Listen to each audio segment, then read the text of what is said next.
So this will be a little bit different where I'm going to be doing a deep dive on the gas system on the Beretta 1301 because it's very unique. It has some aspects from different guns like the Mossberg 940 and the Benelli M4. This thing has a multi-lug rotating bolt, but it doesn't have a buffer system in the rear like a Benelli M4. Everything involving the recoil system is up front with this giant recoil spring that's coiled up right now just because the bolt's back. So I'm just going to do a deep dive on these specifically because usually whenever people talk about the gas system, the only thing that they talk about is cycle speed. So I'm just going to go and talk a little bit more in depth about this kind of unique and honestly pretty cool gas system. So since Benelli is owned by Beretta, a lot of people draw conclusions and they do comparisons from the 1301 versus the Benelli M4. So how do these gas systems compare? So the Beretta 1301 uses something called the B-Link system. Everybody calls it the Blink system, but it's actually the B-Link system. And the Benelli M4 uses the Argo system. So I'm going to go into what the Argo system is. So the Argo system uses two long piston rods that slam the operating rod, which move the bolt back, which cycles the gun. In the case of the B-Link system from Beretta here, it uses one piston. So you can see this stainless steel cup inside of this piston cup here.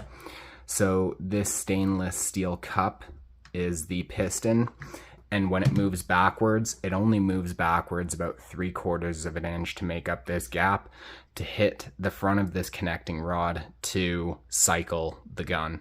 So how does it compare? The cycle speed is a little bit faster on these 1301s, but in my experience, I've never been able to outrun a Benelli M4, so to me it doesn't really matter. So this is a close-up of the piston, so just take this out. And on the inside, I'm just going to shine a light. You can see the two gas ports on top. That's what's drilled and tapped into the barrel, and that's what bleeds the gas into this piston cup. And you can see all of these other holes around here. I'll explain that a bit later, but overall that's the piston, and it fits right in that cup.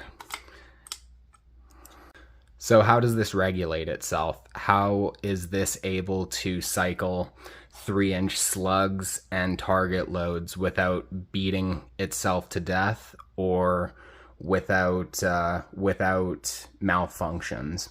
And it's because this has an auto-regulating gas system just like the Benelli M4 and just like a lot of more modern sporting shotguns. In old shotguns, you actually needed to change out piston rings.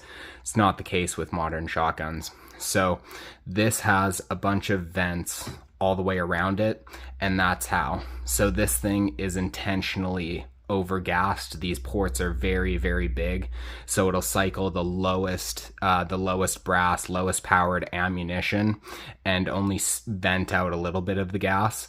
And then if you shoot a slug through it, it'll vent out a whole bunch of gas. And you'll notice that if you take your handguard off of a 1301 or most semi-auto shotguns for that matter, the inside of the handguard is just fouled. And that's why. It's because that's how this regulates, and like I said, is still able to function with really low powered shotgun shells, but also doesn't break parts when you shoot magnum slugs through it.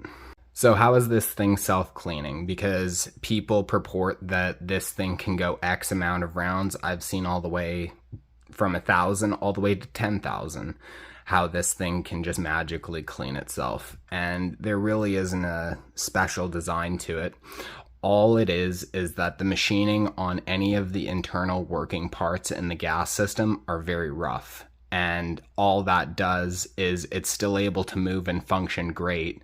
Like, these things are known for functioning very good. But what it does is it scrapes off the carbon when it moves within itself. And how to illustrate that is just listen close.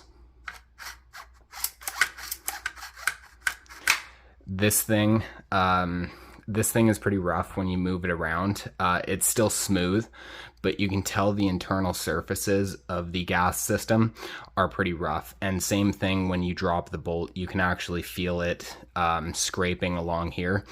And what it does is essentially just cleans itself by rubbing up against each other with two mating surfaces. And then also with the regulation system.